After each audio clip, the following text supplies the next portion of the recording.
friends, so the mid-year exams are around the corner and the AIIMS exam is on 11th of June, PGI is on 14th of June and JIPMER is on 21st of June. We are not sure whether the exam is gonna still be there or not, though the some of the admit cards have been issued. So let us not go into that. Let us try to talk about that. What should be our strategy? So I've already recorded this. You must have seen the videos on the AIIMS strategy and the PGI strategy. This video I'll be talking about what should be your strategy for the JIPMER exam in the current session.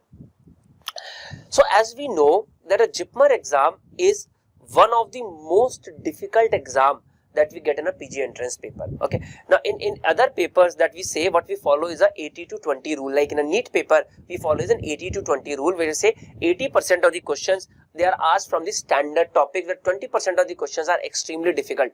Whereas in JIPMER, if you're gonna see, this ratio is slightly different, and I'm gonna say this ratio sometime could be as high as 60-40. That means in NEET, if it's 20% of the paper which is undoable, in the JIPMER exam it could be 40% of the paper which is undoable, and that is why sometime even the topper get less than 50% marks in a JIPMER paper. So you have to keep this into account. Now, what is the reason of telling you this particular part before telling you about the JIPMER strategy? Now, we normally believe that if it's a doable question, the answer that you are able to is there in your subconscious mind is usually a correct answer.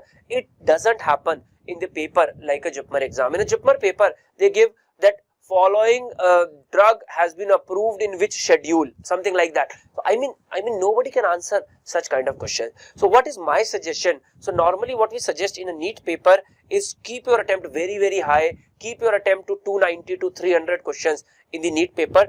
Now this is what I do not suggest in a JIPMER paper. In a JIPMER paper, normally what I suggest to student is that if you see a question which you do not know from where has been asked, that means you do not know even the subject, you do not know whether it is from anatomy or whether it is from radiology or whether it is from biochemistry, ignore that. And even if these questions are as high as 20%, that means even out of 250 questions, even if you see these questions are catering for 30, 40, 45 questions, that is absolutely okay. Okay, do not get worried about a question about which you do not have even a slightest of the idea.